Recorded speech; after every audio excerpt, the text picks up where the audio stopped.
ये जो अभी 3-4 दिन इंडिया और पाकिस्तान के बीच जो इंटेंस वॉर हुआ, इसमें कुछ चीजें बिल्कुल क्लियर हो गई है। आज हम उन्हीं चीजों पर फोकस करेंगे। आपको पता ही होगा कि कल इंडिया और पाकिस्तान के बीच फुल सीज फायर अनाउंस हुआ है। मतलब अब दोनों ही देश एक दूसरे के ऊपर किसी भी तरह का मिलिट्री एक्शन नहीं करेंगे।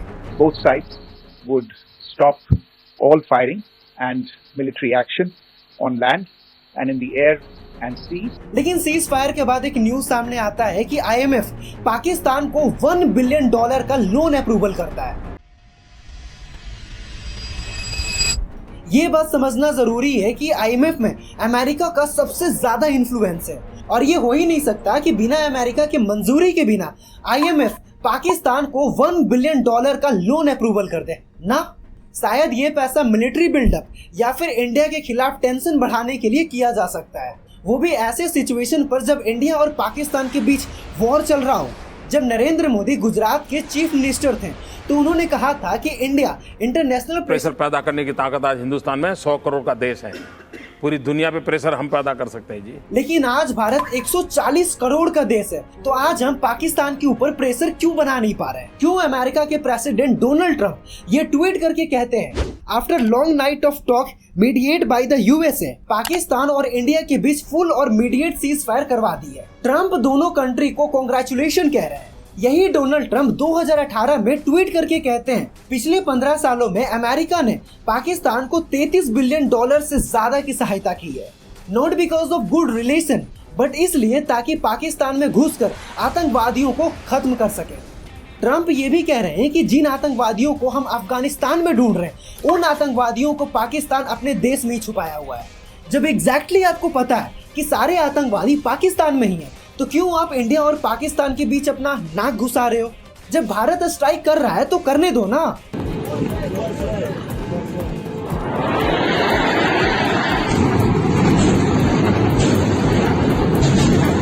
करंट सिचुएशन को समझने के लिए आपको थोड़ा फ्लैशबैक में जाना होगा, क्योंकि बिना हिस्ट्री जाने आप नहीं समझ पाओगे कि क्यों अमेरिका ने पाकिस्तान को $1 बिलियन का लोन अप्रूवल किया है, वो भी ऐसे समय पर जब इंडिया और पाकिस्तान के बीच वॉर चल रहा हो। हिस्ट्री कहता है कि अमेरिका ने तभी पाकिस्तान का हेल्प किया है जब अमेरिका का खुद फायदा हो रहा हो। 1950 में कोल्ड वॉर के टाइम पर US ने पाकिस्तान को बिलियंस का इकोनॉमी और मिलिट्री एड दिया था, क्योंकि पाकिस्तान ने वेस्ट का साथ दिया और USSR के खिलाफ था। फिर 1965 के वक्त पर अमेरिका पाकिस्तान और इंडिया के ऊपर आर्म्स एम्बार्गो लगा देता है। इसका सबसे ज्यादा नुकसान पाकिस्तान को हुआ। फिर आता है 1971 का वॉर। इस वॉर में अमेरिका ने पाकिस्तान को सपोर्ट किया, क्योंकि निक्सन एडमिनिस्ट्रेशन चाइना के साथ सीक्रेट टाइज बनाना चाहता था और पाकिस्तान उसका रास्ता था। नहीं समझ में आया? मैं थोड़ा और क्लियर करता हूँ। 1971 में अमेरिका के प्रेसिडेंट रिचर्ड निक्सन और उनके सेक्रेटरी ये चाहते थे कि चाइना और अमेरिका के बीच रिलेशन सुधरे, क्योंकि उस टाइम पर चाइना और अमेरिका के बीच कोई डायरेक्ट कनेक्शन नहीं था और क्योंकि पाकिस्तान चाइना और अमेरिका के बीच ब्रिज की तरह काम कर रहा था। मतलब पाकिस्तान की मदद से निक्सन चाइना से सीक्रेटली बात कर रहे थे। अभी भी यही पैटर्न चल रहा है। 2025 में US IMF लोन के थ्रू पाकिस्तान का हेल्प करता है, इसलिए ताकि साउथ रीजन में अपना इन्फ्लुएंस बना सके। चाइना के मोनोपोली को तोड़ना चाहता है और उसको चैलेंज कर रहा है।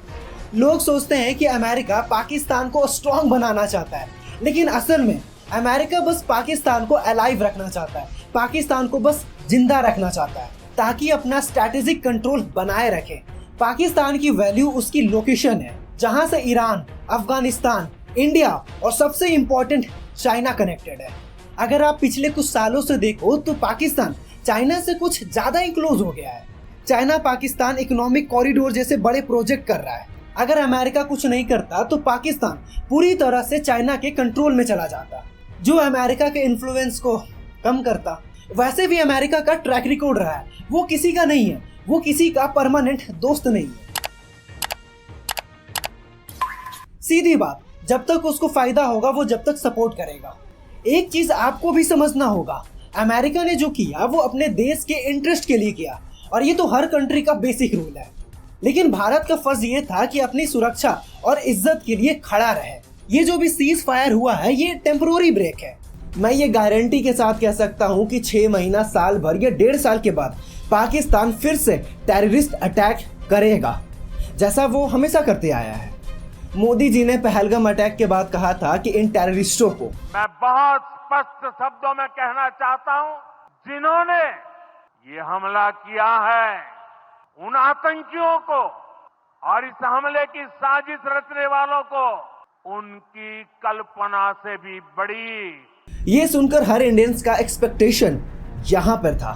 और वैसे भी अगर नरेंद्र मोदी अगर ऐसा कुछ नहीं भी कहते हैं तो हम सारे इंडियंस को भरोसा था कि इंडियन आर्मी कुछ न कुछ स्ट्रॉन्ग एक्शन लेगा ही। और सच कहें तो हमारे इंडियन आर्मी ने वैसा ही किया। ऑपरेशन सिंदूर के थ्रू हमारे जवानों ने पाकिस्तान के अंदर घुसकर उनके 9 टेररिस्ट कैंप को डिस्ट्रॉय किया। रडार सिस्टम, एयरफील्ड, सब कुछ तबाह कर दिया। सैटेलाइट और प्रूफ सबके सामने है। जरा आप सैटेलाइट इमेज में देखो बिफोर एंड आफ्टर। 100 से ज़्यादा हार्डकोर टेररिस्ट को खत्म किया, जिसमें पुलवामा और IC-81 हाईजैकिंग जैसे बड़े केसेस के एक्यूज भी शामिल हैं। हमें अपनी इंडियन आर्मी पर प्राउड है कि उन्होंने पाकिस्तान के टेरर नेटवर्क को हिला कर रख दिया। लेकिन गुस्सा तब आता है जब पूरे देश का एक्सपेक्टेशन इतना ज़्यादा हो और फिर एक न्यूज़ सामने आता है कि अमेरिका ने इंडिया और पाकिस्तान के बीच सीज फायर करवा दिया।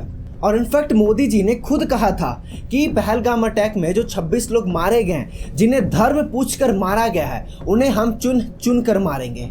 लेकिन to be very frank with you कि अब तक इन चारों का कोई अता पता नहीं है, हमारे पास इनका कोई अपडेट नहीं है। ये फ्रस्ट्रेशन इसलिए भी बढ़ता है कि आपका इन्फ्लुएंस इतना ज़्यादा है, आई मीन भारत का, कि आप पाकिस्तान में घुसकर उसके टेरर नेटवर्क को तोड़ सकते हो। तो फिर $1 बिलियन का IMF लोन क्यों रुका नहीं पाते? जब इंडिया पहले ही ये कंसर्न रेज कर चुका है कि पाकिस्तान इस पैसे का मिसयूज कर सकता है, फिर भी अमेरिका के प्रेशर में आकर IMF पाकिस्तान को लोन दे देता है और भारत हाथ पे हाथ धरे बैठा रहता है। क्या फायदा ऐसे ग्लोबल इन्फ्लुएंस का? एक बात और, जब तक पाकिस्तान को ऐसे बाइलॉट मिलते रहेंगे तब तक ये आतंकवाद का साइकिल नहीं रुकने वाला। पाकिस्तान की सरकार वैसे भी टेररिस्ट ग्रुप को रोकने में इंटरेस्टेड नहीं है, इनफैक्ट वो उसका खुद सपोर्ट करती है।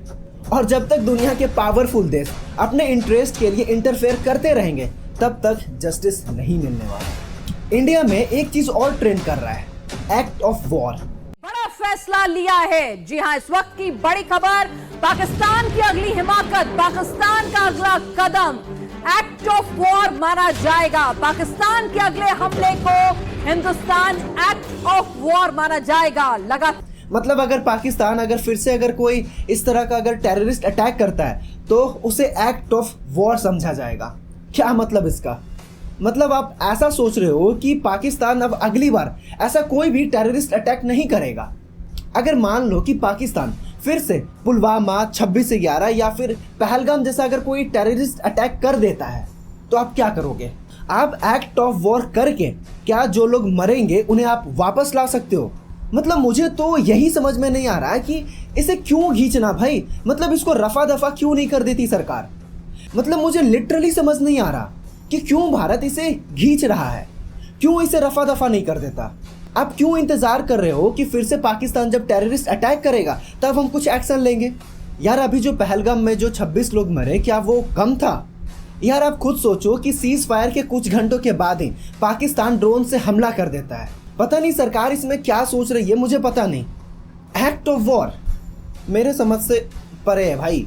खैर यही है हमारे देश की असली ग्राउंड रियलिटी। अगर इस पर अगर आपका कोई ओपिनियन है तो आप मुझे कमेंट में अपनी राय लिख सकते हो। आज की इस वीडियो में क्या क्या इंप्रूवमेंट की ज़रूरत है आप मुझे गाइड कर सकते हो। और आशा करता हूँ कि वीडियो आपको इन्फॉर्मेटिव लगी हो। तो मिलते हैं अगले वीडियो में एक नए टॉपिक के साथ, और वीडियो देखने के लिए आपका दिल से शुक्रिया।